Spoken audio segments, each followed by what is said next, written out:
महाराष्ट्रातील महत्त्वाच्या बातम्या फक्त 10 मिनिटात. या चॅनेलला अजूनही सबस्क्राईब केलं नसेल तर आत्ताच करा. राज्यातील 246 नगर परिषदा आणि 42 नगर पंचायतींसाठीची निवडणूक प्रक्रिया शनिवारी पूर्ण झाल्यानंतर रविवारी याचा निकाल लागला. मुख्यमंत्री देवेंद्र फडणवीस यांच्या नेतृत्वाखाली भाजपने या निवडणुकीत देदीप्यमान यश मिळवले. राज्यातील सर्वाधिक 117 नगराध्यक्ष आणि सर्वाधिक 1100 नगरसेवक निवडून आणण्याचा ऐतिहासिक विजय नोंदवत भाजप पहिल्या क्रमांकाचा पक्ष ठरला. तर उपमुख्यमंत्री एकनाथ शिंदे यांच्या शिवसेनेने 53 नगराध्यक्षांच्या जागांवर, तर उपमुख्यमंत्री अजित पवार यांच्या राष्ट्रवादी काँग्रेसने 37 नगराध्यक्ष पदांच्या जागांवर विजय मिळवला. त्यामुळे 288 पैकी महायुतीने एकत्रित 200 पेक्षा जास्त जागांवर यश मिळवलं आहे. मात्र महाविकास आघाडीला नगराध्यक्षांच्या संख्येत एकत्रितरित्या अर्धशतकही ओलांडता आले नाही.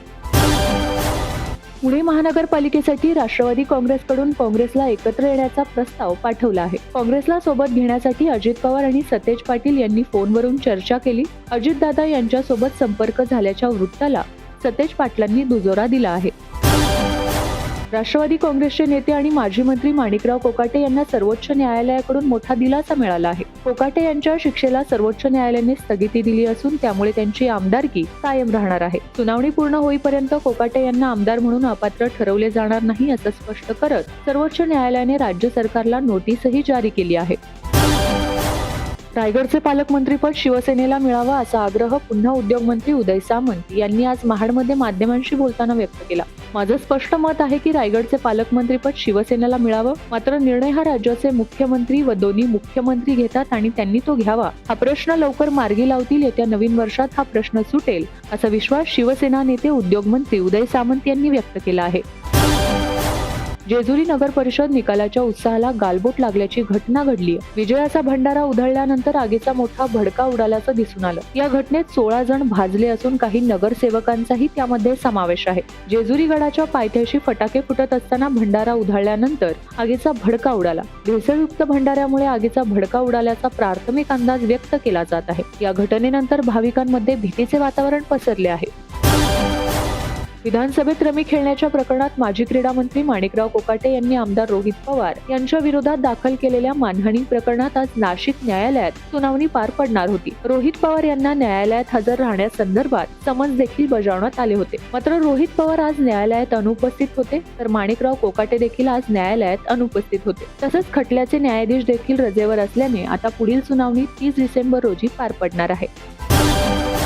राज्यभरात चर्चेचा विषय ठरलेल्या पुण्यातील लवासा गैरव्यवहार प्रकरणात आता मुंबई उच्च न्यायालयाने महत्त्वाचा निकाल दिला आहे. राष्ट्रवादी काँग्रेसचे ज्येष्ठ नेते शरद पवार, उपमुख्यमंत्री अजित पवार आणि खासदार सुप्रिया सुळे यांच्या विरोधात उच्च न्यायालयात एक जनहित याचिका दाखल करण्यात आली होती. या प्रकरणात सीबीआय चौकशी करण्याची मागणी या याचिकेद्वारे करण्यात आली होती. मात्र आता उच्च न्यायालयाने ही याचिका फेटाळून लावली असून हा पवार कुटुंबियांसाठी मोठा दिलासा मानला जात आहे.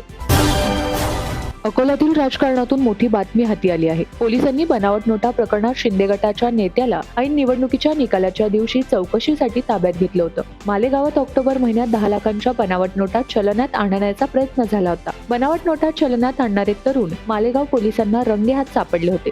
या प्रकरणात शिंदे गटाचे नेते दांदळे यांचं कनेक्शन देखील समोर आलं होतं. दीपक पाटील दांदळे हे अकोल्यातील मूर्तिजापुरातील तालुका प्रमुख आहेत. याच दांदळे यांना नाशिकच्या स्थानिक गुन्हे शाखेच्या पोलिसांनी रविवारी चौकशीसाठी ताब्यात घेतलं होतं. सध्या वाल्मिक कराड संतोष देशमुख हत्या प्रकरणात बीडच्या कारागृहात आहे. दरम्यान या प्रकरणात त्याने जामिनासाठी अर्ज केला होता. मात्र मुंबई उच्च न्यायालयाच्या औरंगाबाद खंडपीठाने हा अर्ज फेटाळून लावला आहे. त्यामुळे कराडला मोठा धक्का बसला आहे. न्यायालयाने दिलेल्या आदेशात म्हटलं आहे की खंडणी मागणं, सरपंच संतोष देशमुख याचं अपहरण आणि त्यानंतर हत्या या सर्व घटनांमध्ये वाल्मिक कराडचा सहभाग दिसून येतो आणि म्हणूनच न्यायालयाने जामीन नाकारला आहे. या निकालामुळे संतोष देशमुख प्रकरणाला नवं वळण मिळालं असून पुढील कारवाईकडे सर्वांचं लक्ष लागलं आहे.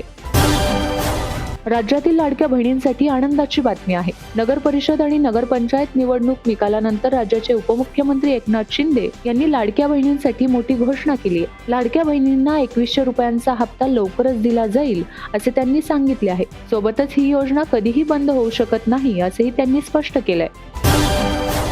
नगरपालिका निवडणुकीतील महायुतीच्या विजयानंतर पंतप्रधान नरेंद्र मोदींनी मराठीतून ट्विट करत खास प्रतिक्रिया दिली आहे. पंतप्रधान मोदींनी ट्विट करत महाराष्ट्र विकासाच्या पाठीशी ठामपणे उभे असल्याचं म्हटलं आहे. नगर परिषद आणि नगरपंचायत निवडणुकीत भाजपा आणि महायुतीवर विश्वास दाखवल्याबद्दल त्यांनी महाराष्ट्रातील जनतेचा ऋणी असल्याचंही म्हटलं आहे. आमचे लोक केंद्रित विकासाच्या दृष्टिकोनावर जनतेने दाखवलेल्या विश्वासाचे हे प्रतिबिंब आहे. आम्ही राज्यातील प्रत्येक नागरिकाच्या आकांक्षा पूर्ण करण्यासाठी नव्या ऊर्जेने काम करण्यासाठी वचनबद्ध आहोत, असंही त्यांनी आपल्या ट्विटमध्ये म्हटलं आहे.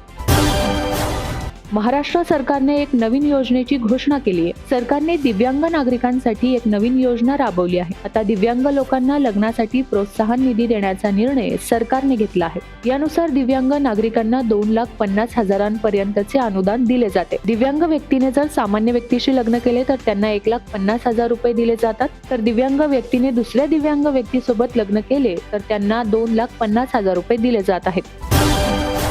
शिवसेनेचे खासदार संजय राऊत यांनी पत्रकार परिषदेत बोलताना शिवसेना आणि मनसे यांच्या युतीची घोषणा 100% होणार असून ती एकत्रितपणे धूमधडाक्यात आणि वाजत गाजत केली जाईल असे स्पष्ट संकेत दिले आहेत. अशातच आता आगामी निवडणुका संयुक्तपणे लढवण्याचा ठाकरे बंधूंचा निर्णय जवळपास अंतिम टप्प्यात असल्याचे समजत आहे.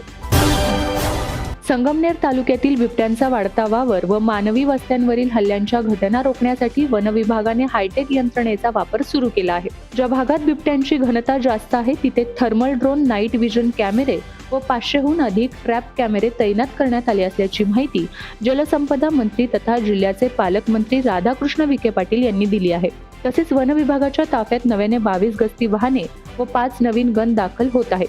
ही मोहीम पुढील 4 ते 6 महिने प्रभावीपणे राबवण्यात येईल.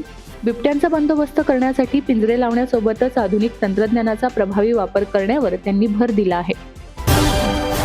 पुण्यात महानगरपालिका निवडणुकीत दोन्ही राष्ट्रवादी एकत्र येण्याच्या चर्चांना अजित पवार गटाचे नेते दत्त धनकवडे यांनी पूर्णविराम दिला आहे.